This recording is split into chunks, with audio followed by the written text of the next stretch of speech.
Maldivian President Mohamed Muizzu. Remember, he came to power just a couple of months back and he has been provoking India ad nauseum.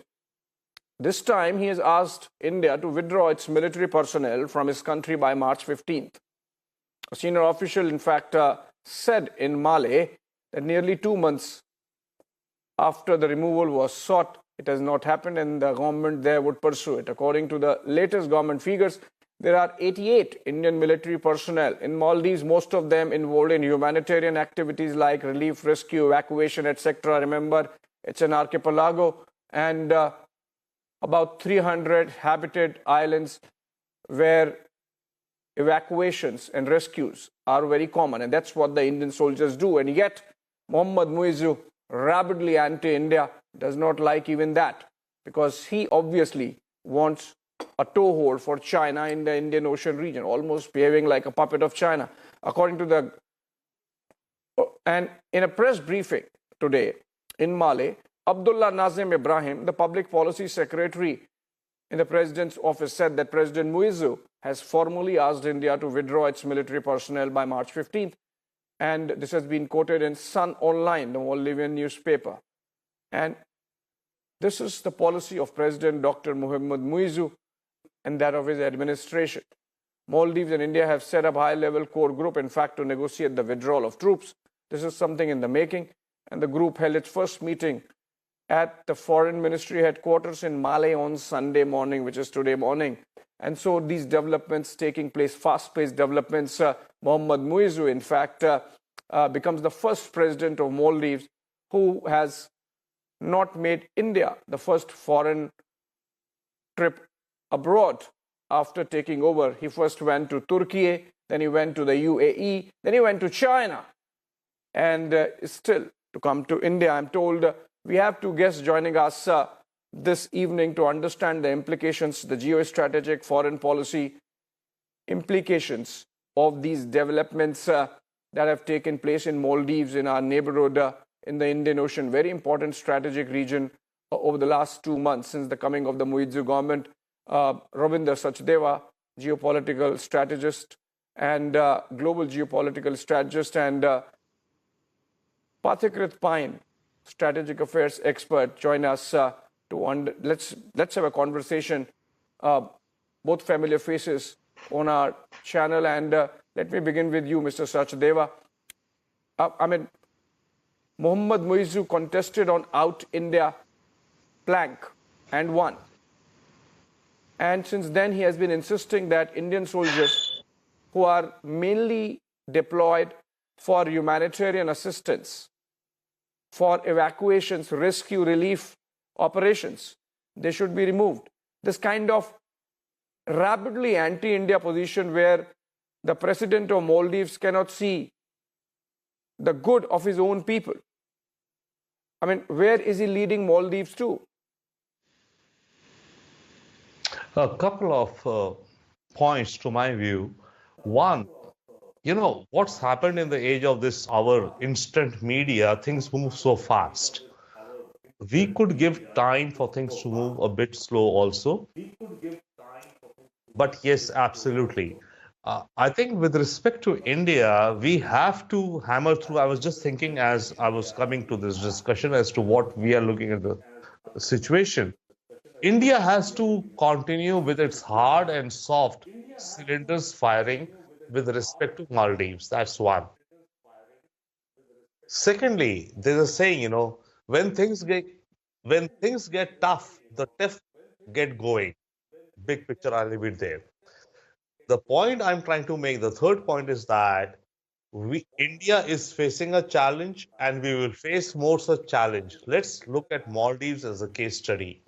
We will face more challenges like that. How our diplomacy, our foreign policy, and we all, act or react to that, and we take a long view, I think that's the bigger picture. Now coming to this point, yes, on the one hand, it's something which is not good news for India, whatever we may say.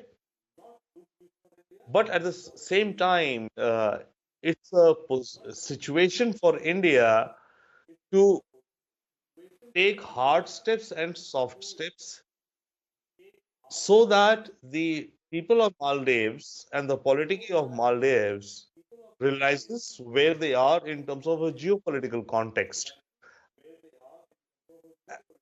It's a I do think if matters Right, continue like right, this right, in 5 years, I mean, and if he right. continues in power, I mean, within 5 years, China could have one naval base, set up their radar station, set up there.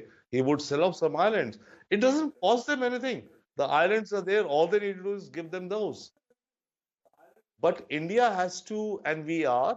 So Okay. these are the challenges for India as we grow Yeah, challenges for into a India. global Let me take leader. this to We will Pathikrit. manage, we Pathikrit, should manage. there are obviously going to be short-term headwinds and challenges, but the fact of the matter is that Maldives depends on India for so much. But it's not just about a big country, as Muizzu suggested, bullying a small country. It's about good neighborliness, which Mr. Muizzu seems to be hell-bent on destroying. Has never hyphenated its relationships with other countries. India never said to any of its neighbors that don't have relation with China. Only thing India has said that you need to have parity. You need to ensure that your bases are not used for surveilling on India. That's the simple thing. See, the very simple, to put it in perspective, whatever has happened in the last couple of months and especially in the last couple of weeks, Muizzu was the bow and the three ministers were the arrow. So everything happened according to the wish of Muizzu. On the pretext that either India will not react, and then you can say that, look, this is how you can, pin down India. This is how powerful this man is. And because Indian government did not react, but people at large actually reacted, and Prime Minister Modi had all the right to promote Lakshadweep, now this guy is saying that, look, I've been bullied. So what I was doing was right. This is what the game plan is. See, it's at the end of the day, I think Maldives is overestimating its relevance so far as a base is concerned. Those 88 people are mainly for maintenance of those Dhruv and the Donias, and he has not given up on those Donier and the Dhruvs.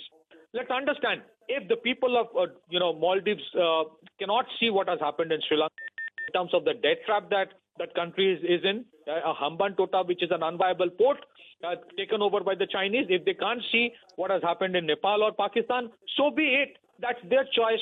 For so far as India is concerned, Lakshadweep is being built, and eventually it's not that the think tanks in India and the strategic thinkers were not forcing something like this so far as China trying to push up its surveillance capability in the Arabian Sea or the Bay of Bengal. And India has its countermeasures in place, whether it is in Seychelles or the Mauritius or getting into South China Sea itself. So I think it's a game of equilibrium which will take time to balance out. Problem is, a small country like Maldives should not have done what it has done, because as a first respondent, it cannot be China because of logistical challenges. It has to be India. When it comes to treatment, Maldives people cannot go to China for treatment. They have to come to Kerala or Tamil Nadu or some other place of India. When it comes to first response, it has to be India. It cannot be somebody else.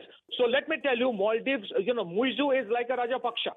I'm sure he has become very rich by now, and he's a short-term player. He doesn't care perhaps if Maldives goes to the drain and comes completely into a debt trap. He will just run away then.